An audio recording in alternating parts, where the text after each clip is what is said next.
Hello guys, I am Sahil.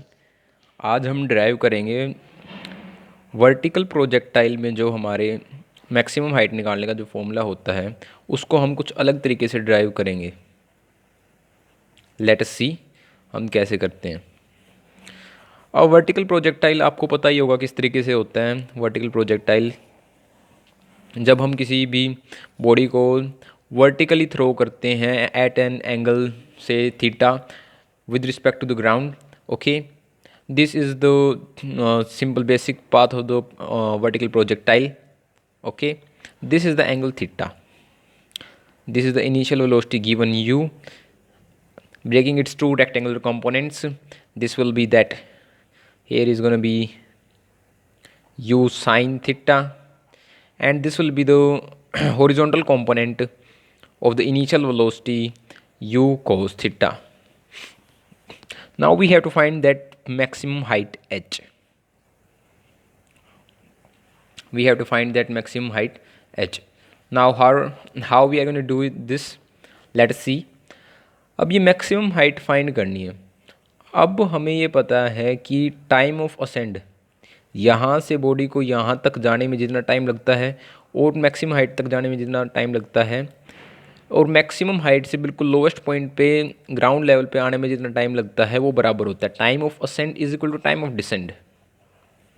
Time of ascend is equal to time of descend.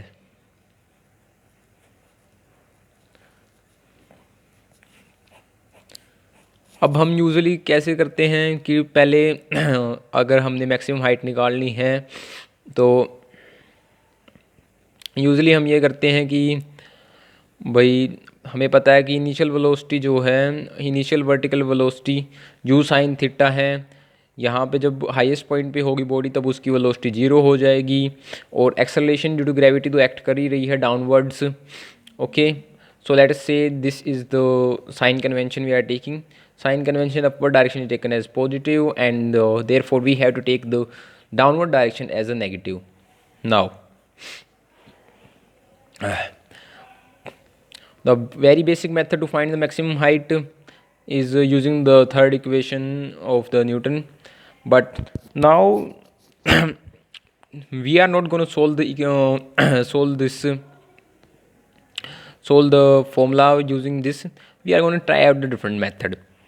We know that let us say the body यहाँ से यहाँ तक गई है। अब ये भूल जाओ आप एक बार के लिए, अब एक बार के लिए हम भूल जाएंगे यहाँ पे तो मैक्सिमम हाइट पे जो बॉडी होगी, तो अब इसको मैं एक बार रफली मैं कर देता हूँ कि यहाँ पे भूल जाओ इसको। तो यहाँ पे जब ये बॉडी होगी तो उसके पास में सिर्फ और सिर्फ हॉरिजॉन्टल वेलोसिटी का कंपोनेंट होगा, क्योंकि वर्टिकल वेलोसिटी का कंपोनेंट उसका जीरो हो जाएगा मैक्सिमम हाइट पे, हमें ये सबको पता है।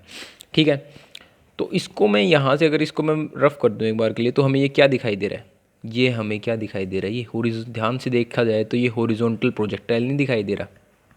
ठीक है, अब हॉरिजॉन्टल प्रोजेक्टाइल यहाँ से अगर मैं छोड़ दूँ, यहाँ से देखो, अब मैं यहाँ से यहाँ तक का टाइम निकालना है मुझे और मैं इसको हॉरिजॉन्टल प्रोजेक्टाइल कंसिडर करके चलूँगा इस पोर्शन को, तो क्या होगा, टाइम इसका under the root 2h by ji.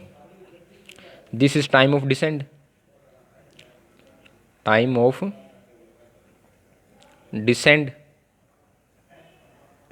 but as we know very well time of ascent is equal to time of descent, so total time will be t1 plus t2.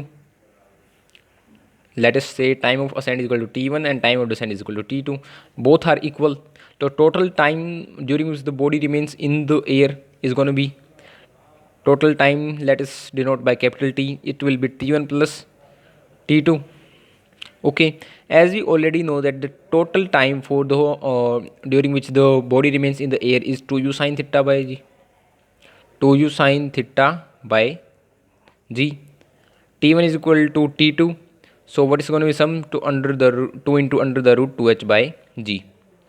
Now cancelling out 2 on both sides and scaring both the sides, scaring both sides,